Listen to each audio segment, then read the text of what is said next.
నాకు వచ్చిన ఇన్ఫర్మేషన్ ఏంటి, ఆ కుర్రాడు వచ్చింది చెప్పి, సార్ సినిమా షూటింగ్ అంతా అయిపోయింది, వేషాలు ఏమీ లేవని చెప్పమన్నారండి అని. So then I realised, okay, ఓహో ఇలా కూడా ఉంటుందేమో. అందుకని వద్దు, వద్దు, don't disturb anyone. Accidentally ఎదురుపడ్డాం అనుకోండి, ఎలా ఉన్నారండి, బాగున్నారా, బాగున్నారా, బాగున్నారు, కట్. అది తప్పు అంటే తప్పు, అది రైట్ అంటే రైట్, వదిలేయడమే. అంతే. ఇవన్నీ చాలా చిన్న చిన్నవే విషయాలైనా కూడా కొంచెం ఇబ్బందే సార్. ఇబ్బంది అని కాదమ్మా, ఇప్పుడు అదే చెప్తున్నాను. అందుకనే నేను ఎప్పుడు నేను ఎలా తీసుకుంటాను, నేను ఇది తప్పు అని కూడాను అదే అర్థం చేసుకోవడం.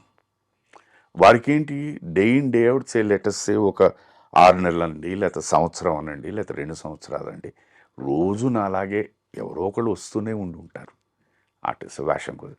ఆయన చూసి చూసి చూసి ఆయనకి విసుకొచ్చి ఉంటుంది. కరెక్ట్గా భోంచేసే టైంకి ఇలా ఎవడో వచ్చాడంటే బహుశా ఇదేమో అని అనుకుని ఉంటారు. అనుకునే ప్రమాదం ఉంది. కరెక్టే అదే. సో నువ్వు అలాగా ఆలోచించావనుకోండి, అది తప్పుగా అనిపించదు. దాని నుంచి నేను నేర్చుకున్న పాఠం వద్దు. కానీ ఆశ్చర్యం ఏంటంటే సార్, మీరు శైలజ గారు ఒక కొంతకాలం అవకాశాలు రాలేదన్నారు కదా! ఆ టైంలో ఇంత పెద్ద లెజెండ్, దిగ్గజం బాలుగారు ఇండస్ట్రీలో ఉన్నారు. చాలామందికొచ్చే ప్రశ్నే ఇది. వారొక 2 మాటలు చెప్పేస్తే అయిపోతుంది కదా! ఒక నలుగురికి చెప్తే అని. అది బహుశా వారి ప్రిన్సిపల్స్‌కి వారు ఎవరిని ఎప్పుడు చరణ్ గారినే ఆయన ఎప్పుడు కూడా పాడిచ్చు అని చెప్పరు. చెప్పరు.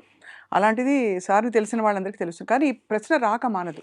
వస్తుంది. బట్ ఆయన కూడా ప్రాక్టికాలిటీ కోసం. ఇప్పుడు విచిత్రం ఏంటంటే మా ప్రశ్న ఎప్పుడు వస్తూనే ఉంటుంది. మీరు ఇప్పుడు అడిగిన దీని గురించే శైలజ గారు చెప్పారు ఇంటర్వ్యూలో, అన్నయ్య ఎవరికి రికమెండ్ చేయరని. అని చెప్పారు ఆవిడ. అవునవును. నేను చెప్పాను, సార్ హిమ్సెల్ఫ్ హెస్ టోల్డ్, అవును. నేను ఎవరికి చెప్పనండి నా చెల్లెలు పాడుతుందని, ఎందుకంటే వాళ్ళకి తెలుసు పాడుతుందని. అవునవును. అవును. బాగుంది, కేపబిలిటీ ఉంటుంది, వాళ్ళే పిలుస్తారు. బట్ నేను అన్నగా వ్యక్తిగా ఏంటి, నా మ్యూజికల్ ట్రూప్స్ నా కాన్సెప్ట్స్లో నా చెల్లెల్ని తీసుకెళ్తున్నాను. ఇంతకన్నా ఇంకా ఎక్స్ప్లెనేషన్ ఏం కావాలి చెప్పండి. అది కరెక్టే సార్. అది కరెక్ట్. అంటే ఇది ఎందుకు సార్ అంటే ఏదో టాలెంట్ కోసం అని కాకుండా ఒక బేసిక్ ఒక కెరియర్, ఒక జీవిత సమస్య అయినప్పుడు దాన్ని మీరు ఎలా ఎదుర్కొని ఉంటారా? ఎన్ని ఆపర్చునిటీస్, ఎన్ని ఆప్షన్స్‌ని ఎక్స్‌ప్లోర్ చేసి ఉంటారా? 7.5 సంవత్సరాల పాటు అంటే చిన్న విషయం కాదు కదా సార్. ఎలా ఎదుర్కొన్నారు సార్ అప్పుడు మరి? దట్ ఈస్, నేను అగైన్ ఇక్కడ కూడా నేను పాజిటివ్గా ఎలా తీసుకుంటానంటే, ఇప్పుడు both of us cinema industry, నేను ఆ టైంకి రికగ్నైజ్డ్ యాక్టర్, తను కూడా రికగ్నైజ్డ్ సింగర్. ఇప్పుడు మా ఇద్దరు ప్రయాణం ఎలా తీసుకుందాం, ఆన్ వన్ సైడ్ తను బిజీ, నేను బిజీ, ఓకే, కలయిక or the spending of time చాలా తక్కువ ఉంటుంది. ఇవాళ మా ఇద్దరికీ ఉన్న ఈ అవగాహన ఆ రోజు ఉండకపోయిందేమో. ఆ పని లేకపోవడం వల్లే ఇంత అండర్స్టాండింగ్ వచ్చిందేమో. మనిషికి ఎప్పుడు ఎవ్రీథింగ్ స్మూత్గా ఉన్నప్పుడు ఏ ప్రాబ్లం ఉండదు. కష్టాలు వచ్చినప్పుడే నిజ స్వరూపాలు బయటకు వస్తూ ఉంటాయి. అది గనక నువ్వు బ్యాలెన్స్ చేయగలిగితే లైఫ్ ఇస్ స్మూత్.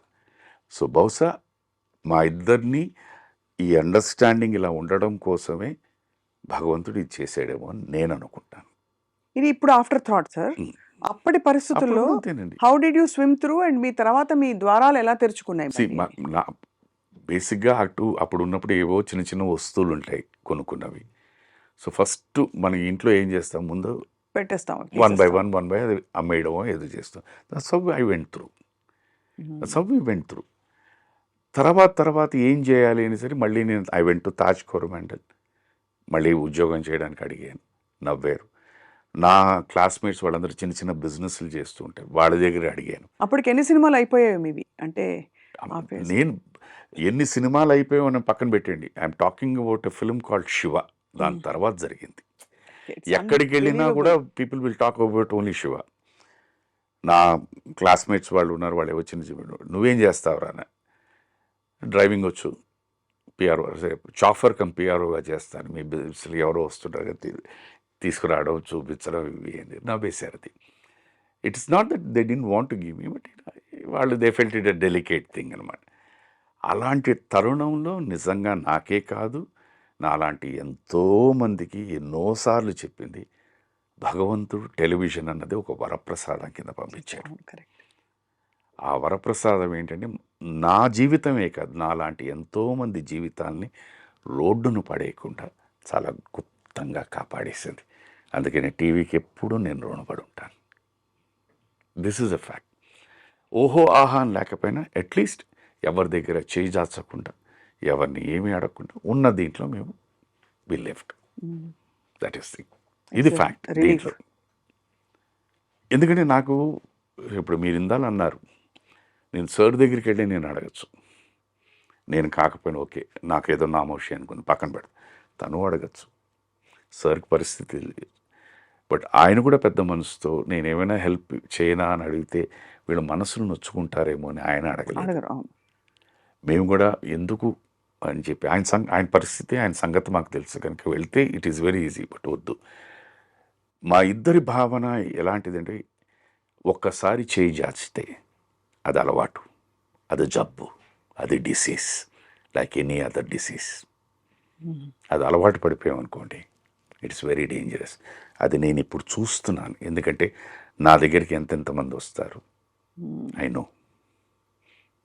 అండ్ ప్రతిసారి వచ్చినప్పుడు ఏదో ఒకటి చెప్తూనే ఉంటుంటారు. అది అలవాటైపోతుంది. ఐ ఫీల్ హ్యాపీ దట్ నేను అలా లేను. I feel happy. అది మీరు ఎలాగైనా తీసుకోవచ్చు. You take its which ever word you want, you can do it. But I'm happy. I live my life. పొదుపు చేస్తారా సార్ ఇప్పుడు కూడా బాగా? అంటే మై ఇప్పుడు మై మై క్యాషియర్ ఇస్ తనేనమ్మా. తనే.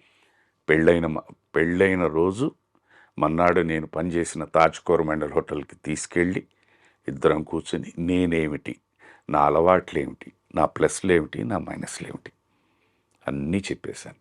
I set hence fourth you take care of it. ఏమైనా కావాలన్నా తన్నే అడుగుతాను. తర్వాత ఒక బడ్జెట్ పెట్టేసింది, మంత్కి మీకు ఇంత ఇస్తాను. అది మీరు ఒక రోజులో ఖర్చు పెట్టుకుంటారా, నెలలో ఖర్చు పెట్టుకుంటారా, దాచుకుంటారా, నాకు అనవసరం. సో మళ్ళీ నేను నెక్స్ట్ టైంకి వెళ్ళినప్పుడు ఇవన్నీ వస్తాయి. వాట్ హ్యాపెండ్, అప్పుడు లెక్కలు అడుగుతూ ఉంటుంది. It's a good thing. తను చాలా పొదుపు అమ్మ, చాలా పొదుపు.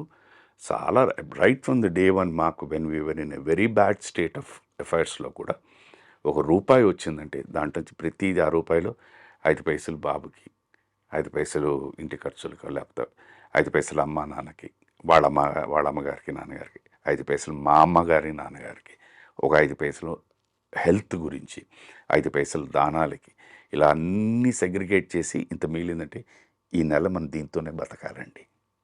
సో దాంట్లో ఏమైపోతుందంటే కోరికలు తగ్గిపోతూ ఉంటాయి, అవును, అంతే కదా సార్. అంతే. కట్ అయిపోతూ ఉంటాయి. సో 1 by 1 నాకు రెగ్యులర్గా వన్స్ ఇన్ అవే రెస్టారెంట్స్కి వెళ్ళాలని నాకు ఒక కోరిక ఉండేది. అది మెల్లిగా సో ఆ తగ్గిపోవడం జీవితంలో అంటే ఆ అలవాటు కూడా పోతుంటుంది. దిస్ ఇస్ హౌ తెలిసి తెలియకుండా అది అగైన్ సృష్టి అనండి, మైండ్ అనండి, అలవాట్లని ఇవన్నీ తగ్గిపోతుంటాయి, మోడరేషన్ వచ్చేస్తుంది ఆటోమేటిక్గా. ఆటోమేటిక్గా. So that is how you to. So ఈ నెల ఎందుకులే, వద్దులే, పర్వాలేదు, నెక్స్ట్ టైం చూద్దామని యూ కీప్ సేవింగ్. సో ఈ నెల సేవ్ చేసిన 5 పైసలు నెక్స్ట్ మంత్కి 5 పైసలు సేవ్ అవుతుంది. That's how she build up. Totally నా ఫైనాన్షియల్ మేనేజ్మెంట్ ఇవాళ మనస్ఫూర్తిగా చెప్తున్నాను, నిర్మోహమాటంగా చెప్తున్నాను, నేను సుఖంగా ఉన్నానంటే తనే 100%. శైలజ గారిని చూసిన వాళ్ళు చాలా తక్కువగా ఆవిడ మాట్లాడినా అందరికీ వచ్చే పదం చక్కని తల్లి అని. అంటే నేను అంత తనకి పేరు పెట్టేశాను, మదర్ తెరీసా అని. అవునా? పలు సందర్భాల్లో ఇక్కడ సార్ ఇంటికి వచ్చినప్పుడు కూడా వారు సార్ గురించి మీకు తెలుసు కదా, కొన్ని డైరెక్ట్గా చెప్పారు, ఇండైరెక్ట్గా చెప్పారు, నీ దగ్గర నుంచి నేను చాలా నేర్చుకోవాలమ్మా అనేసి ఆయన అనేవారు అనమాట. సార్ యాక్చువల్లీ అంటే మాకు చాలా కొద్దిగా తెలుసు వారి గురించి.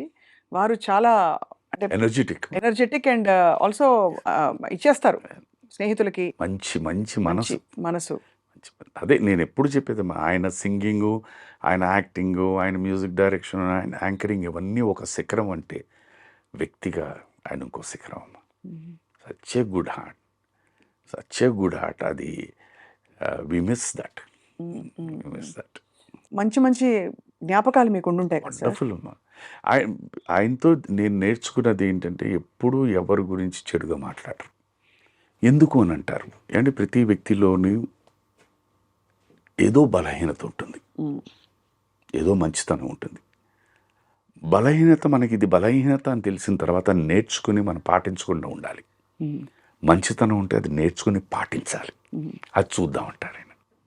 అంతే, ఎవరిని మాట్లాడకూడదు. మరి దాన్ని ఎందుకంటే పరిష్కరించుకోవడం ఎలా? పరిష్కరించుకోవడం ఎందుకు? ఇప్పుడు వాట్ ఈస్ ది పాయింట్? ఇప్పుడు